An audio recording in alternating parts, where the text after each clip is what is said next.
Hello, everyone. Welcome to the Newsbrowse News broadcast.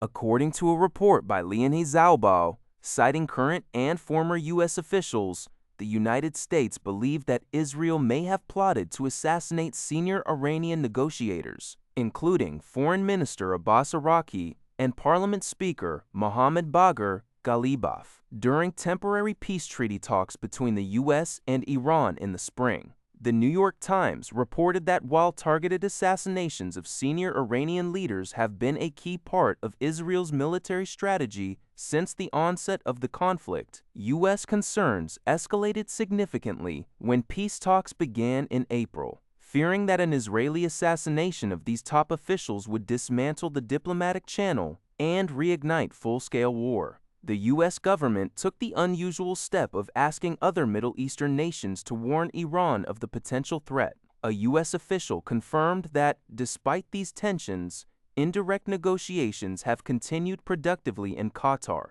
with President Donald Trump emphasizing his desire for the peace process to move forward. Previously, the Wall Street Journal reported that Israel temporarily removed these figures from its target list at the U.S.'s request to allow diplomacy a chance. According to a report by Leonie Zalbao, a United States official revealed on July 2 that President Donald Trump is actively seeking a peace agreement to bring an end to the senseless killing in the Russia-Ukraine war. The official emphasized Trump's humanitarian concerns and noted that the administration is making significant efforts toward this goal, remaining optimistic about securing a peace deal. This statement was made shortly after Russia launched a devastating early-morning airstrike on Kyiv, which officials described as the largest since the conflict began. The attack destroyed multiple residential buildings, leaving at least 21 people dead and 85 injured.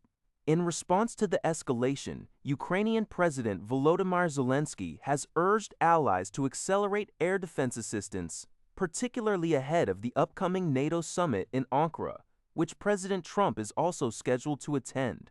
While Trump has previously criticized the scale of U.S. military aid to Ukraine and maintained a relatively friendly stance toward Russian President Vladimir Putin, reports indicate he is becoming increasingly frustrated with Putin's refusal to end the conflict. According to a report by the Liberty Times, the Trump administration has reaffirmed that the International Criminal Court, ICC, does not possess judicial jurisdiction over United States citizens. The U.S. Department of Justice confirmed that it has sent a formal letter to the ICC, officially notifying the court that the U.S. will refuse to cooperate with any of its ongoing or future investigations, while rejecting its authority over American nationals. The United States is not a signatory to the 2002 Rome Statute, the treaty that established the ICC as a court of last resort with the power to prosecute heads of state. In March 2020, prosecutors at the ICC had initiated an investigation into potential war crimes committed by U.S. military forces in Afghanistan. Although the court has downplayed its focus on U.S. actions since 2021, the case remains officially open. This latest move by the U.S. Justice Department signals a firm stance against international judicial oversight of American personnel. According to a report by TechCrunch, Meta CEO Mark Zuckerberg admitted during an internal town hall meeting that the development of AI agents has not accelerated as quickly as company executives had previously expected. This acknowledgement follows a major restructuring earlier this year, in which Meta laid off approximately 8,000 employees, about 10% of its corporate workforce, and reassigned another 7,000 workers to various AI divisions, including a newly formed unit called Agent Transformation.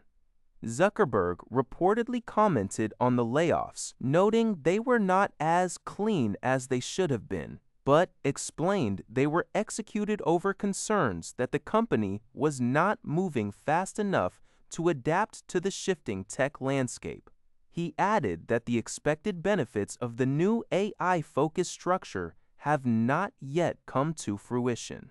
Despite these challenges and internal reports depicting the newly formed AI units as highly stressful, Zuckerberg expressed belief that Meta will begin to see positive returns on its massive AI investments within the next 3 to 6 months. Meta is projected to spend up to $145 billion on AI infrastructure this year alone.